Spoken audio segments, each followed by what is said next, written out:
Hallo daar almal en welkom. Is jy reg om jou geskiedeniskennis 'n bietjie te toets? Hierdie vinnige oefenronde is presies wat jy nodig het vir daai eksamen wat voorlê. So kom ons spring sommer dadelik weg. OK, is jy gereed om 'n geskiedeniskampioen te word? Kom ons kyk wie vandag ons kampioen is. Onthou net, hierdie is 'n lekker prettige oefening om jou te help leer. So maak jou reg vir die heel eerste ronde. Reg so, ronde 1. Ons tema is geboue wat praat. Klink interessant, né? Ons gaan kyk na monumente, staanbeelde en museums. Jy weet al daai plekke en strukture wat vir ons stories uit die verlede vertel. Hier kom die eerste vraag. OK, hier is hy.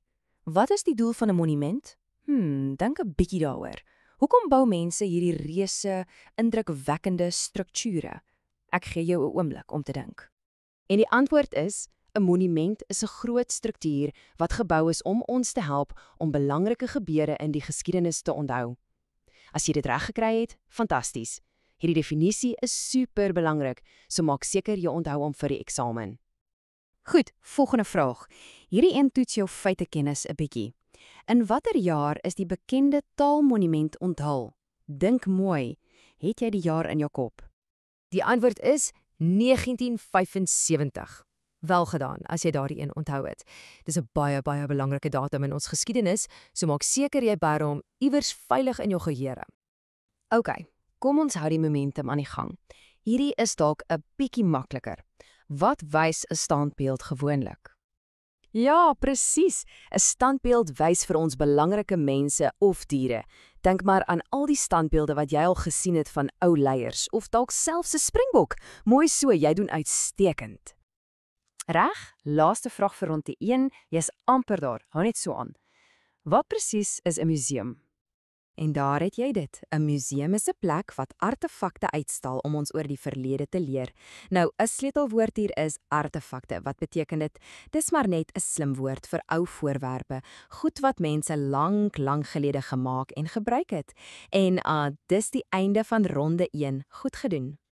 Sjoe, dit was vinnig. Kom ons duik dadelik in ronde 2 in. Hier gaan ons kyk na 'n meer onlangse stuk van ons land se storie, die geboorte van 'n nuwe Suid-Afrika. Is jy reg hiervoor? Hierdie is 'n groot een, 'n baie belangrike vraag. Hoekom was die jaar 1994 so 'n ongelooflike keerpunt in Suid-Afrika se geskiedenis? Die antwoord is natuurlik omdat Suid-Afrika toe sy heel eerste demokratiese verkiesing gehou het. Dink daaroor. Vir die heel eerste keer in ons land se geskiedenis kom elke enkele volwasse burger gaan stem. Maak nie saak wie hulle was of waar hulle vandaan kom nie. Dit is 'n oomblik wat ons altyd sal onthou. OK, 'n vinnige vraagie. Hoeveel provinsies het Suid-Afrika vandag? Probeer die getal in jou kop sien. Het jy hom? 9. As jy 9 gesê het, is jy heeltemal reg. Ons het 9 provinsies. Baikwerk.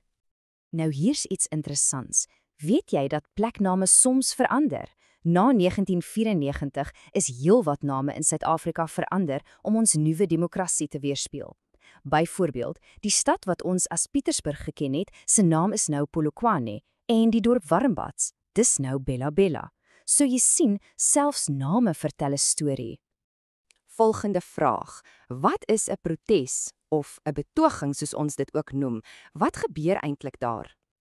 Wel, 'n protes is basies wanneer 'n groep mense bymekaar kom om te wys hulle is nie gelukkig met iets nie. Hulle wil dit verander. Dis 'n manier om hul stemme te laat hoor en dis 'n baie belangrike deel van enige demokrasie. Sjoe, julle doen great. Ons is al by die laaste ronde. Ronde 3. Die kuns van ondersoek. Hier gaan ons 'n bietjie soos geskiedenisspeurders dink. Ja, ons gaan kyk hoe historiese en jy die verlede ontrafel. Reg, sit jou speurderhoed op. Noem net een van die stappe wat jy doen wanneer jy 'n geskiedenisondersoek aanpak. Kyk 'n bietjie hier. As jy enigiets van hierdie gehad het, is jy reg. Jy kan bronne versamel, dan bestudeer jy daai bronne, jy vergelyk die inligting en laastens maak jy 'n gevolgtrekking. Enige een van daardie antwoorde is 100% korrek. Jy's 'n natuurlike historikus. En hier is ons, die heel laaste vraag van ons oefenronde. Is jy gereed? Hoekom doen ons enigsins 'n ondersoek? Wat is die eintlike groot doel daarvan? Die antwoord, en dis regtig die kern van geskiedenis, is om die feite uit te vind. Ons kyk na bewyse, wat ons bronne noem, om uit te pleis wat werklik gebeur het. Dis hoe ons die stories van die verlede so akkuraat as moontlik kan vertel. En dit is dit. Jy het dit gemaak. Jy is 'n absolute geskiedenisster. Baie geluk dat jy hierdie oefensessie voltooi het. Om af te sluit, los ek jou met 'n vraag om oor te dink. Watter belangrike gebeurtenis wat vandag in ons wêreld gebeur, dink jy verdien eendag sy eie monument? Dink 'n bietjie daaroor. Totsiens vir eers.